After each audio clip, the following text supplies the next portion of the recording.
नमस्कार दोस्तों, स्वागत है आपका GK24 के यूट्यूब चैनल पर।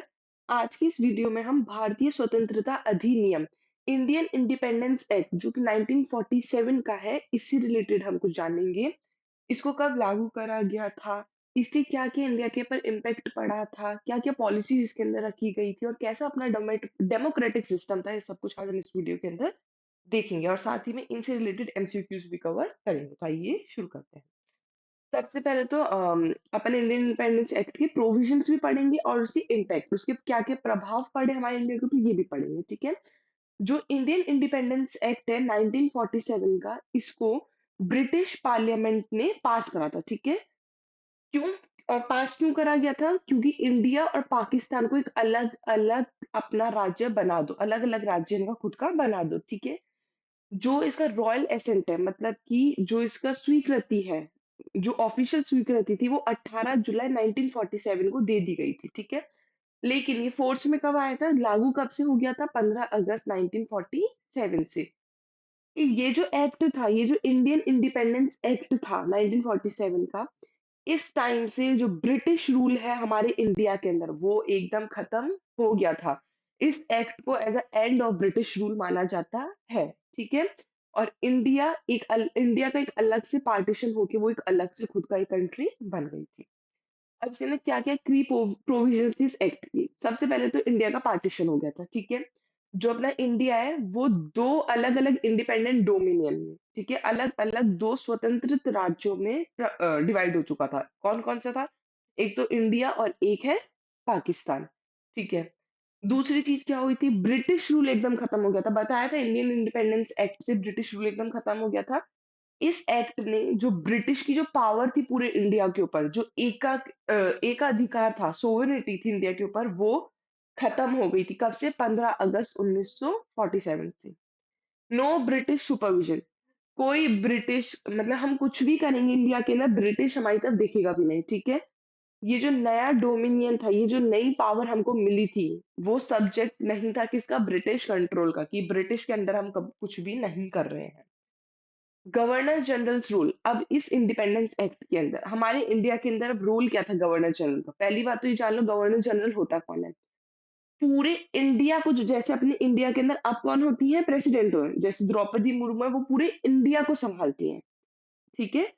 वैसे ही जो पूरे इंडिया को जब ब्रिटिश संभालते थे, ब्रिटिशर्स क्या बोलते थे? हम प्रेसिडेंट बोलते थे, ब्रिटिशर्स बोलते थे गवर्नर जनरल, जी, ठीक है?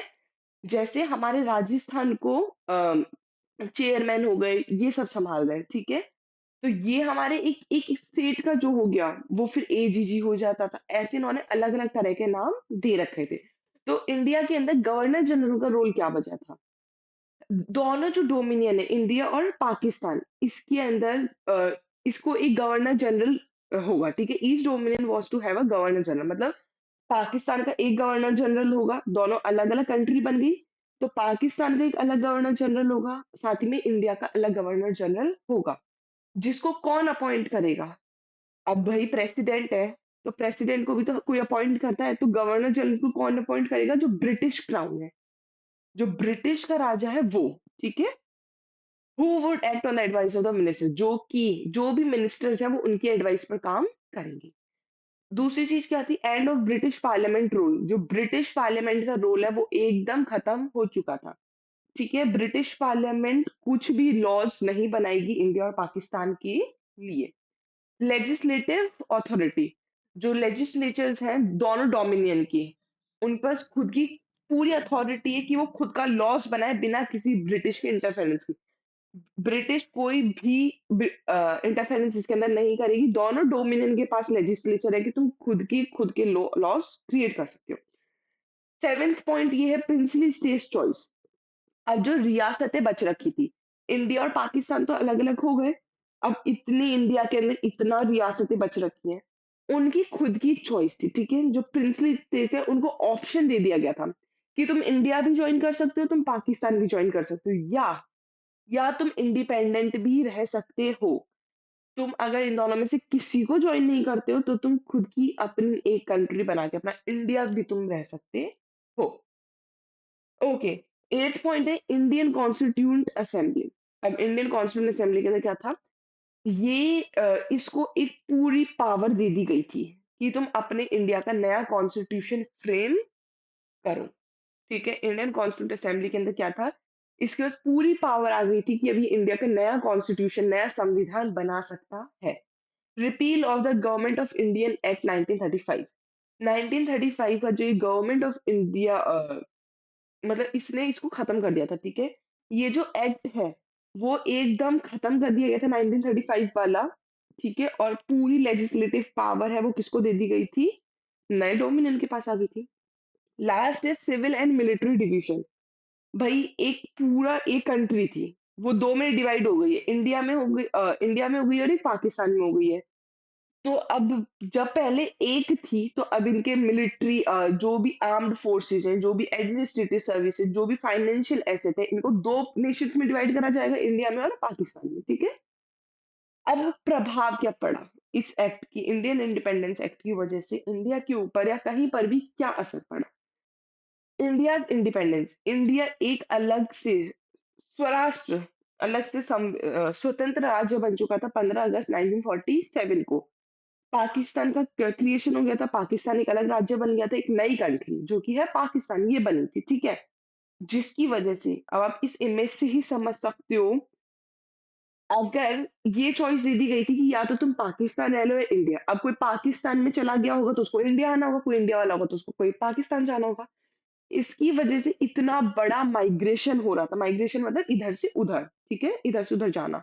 इस इमेज में समझ लो कि कहीं बैठने की भी जगह नहीं है, साथ ही में कम्युनल वॉयलेंस हो इतना हो रहा था, ठीक है? मार-पीट, झगड़ा इतना हो रहा था कि हमको इधर जाना है, हमको उधर जाना है, इन सब चक्करों में। ब्रिटिश रूल एकदम खत्म हो चुका था। जो ब्रिटिश का जो ऑफिशियली जो उसने 200 साल उसका जो कॉलोनियल रूल था, वो एकदम खत्म हो चुका था। पार्टीशन के अंदर क्या-क्या चैलेंजेस हमको देखने पड़े। एक तो माइग्रेशन सबसे बड़ी चीज़ देख ही ली। ठीक है? वॉयलेंस बहुत ज़्यादा चल रहा था। रायट्स, ठीक है? हड़तालें इतनी ज़्यादा हो रही थी इसकी वज़ह से, क्योंकि अगर कोई चीज़ होती है, तो ज़रूरी नहीं है ना सब उसके साथ ही हों। अब किसी ने बोला कि हम पार्टीशन के साथ ही नहीं हैं और कोई है कि हाँ, ठीक है, तो बहुत सारी हड़तालें भी हो रही थी, ठीक है? नई-नई गवर्नमेंट बन रही थी, ठीक है? जो इंडिया है उसने खुद का संविधान अपनाया था 26 जनवरी 1950 को, ठीक है? अब इनसे रिलेटेड कुछ एमसीक्यूज़ देखते हैं। When was the Indian independence act passed? Confuse नहीं होना है। अगस्त 15 1947, जुलाई 18 1947, जनवरी 26 1950 या अगस्त 14 1947? इंडियन इंडिपेंडेंस एक्ट के पास होने की बात करी गई है, ना कि लागू होने की। तो इसको पास करा गया था 18 जुलाई 1947 को और लागू कब करा गया था? 15 अगस्त 1947 को। कंफ्यूज नहीं होना इनमें। Who was responsible for drafting the Indian independence act? जो ये इंडियन इंडिपेंडेंस एक्ट है वो ब्रिटिश पार्लियामेंट में करा गया था, तो किसने करा था इसको? Lord Mountbatten, Clement Anthony, Lord Wavell या viceroy Linlithgow? So option A, Lord Mountbatten is the right answer. What was the main purpose of the Indian Independence Act of 1947? जो इंडियन इंडिपेंडेंस एक्ट है 1947 का, उसका main मकसद क्या था? Granting complete independence to India, की पूरी स्वतंत्रता इंडिया को दे दो, या India dividing India into two dominion, या इंडिया को दो हिस्सों में डिवाइड कर दो, या फ्रेमिंग द इंडियन कॉन्स्टिट्यूशन, या अबॉलिशिंग द ब्रिटिश मोनार्की, या ब्रिटिश का जो एक अधिकार राज्य है उसको समाप्त कर दो। तो क्या था? सीधी बात है, इनका मेन मकसद क्या था? इंडिया और पाकिस्तान में डिवाइड कर दो इंडिया को 2 राज्यों में। When did the Indian independence act come into effect? Indian independence act कब इफेक्ट में आया था?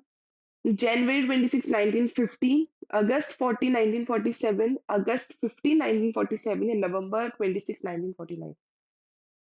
18 जुलाई को पास करा गया था। लागू कब करा गया था? 15 अगस्त 1947। So option C is right. Which two nations were created by the Indian Independence Act? कौन से दो नेशंस क्रिएट कर दिए गए थे? सिंपल सा आंसर है, इंडिया या श्रीलंका, इंडिया या पाकिस्तान, इंडिया या बांग्लादेश, या इंडिया या नेपाल। तो option B, India and Pakistan is the right answer.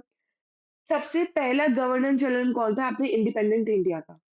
जब अपना इंडिया इंडिपेंडेंट हो गया था, तो हमारे इंडिया का ब्रिटिश क्राउन ने वो करे थे, दोनों राज्यों के लिए गवर्नर जनरल बनाए थे। हमारे इंडिया का सबसे पहला गवर्नर जनरल कौन था इंडिपेंडेंट इंडिया का? जवाहरलाल नेहरू, सरदार पटेल, लॉर्ड माउंटबेटन या doctor Rajendra Prasad? Option C, Lord Mountbatten is the right answer.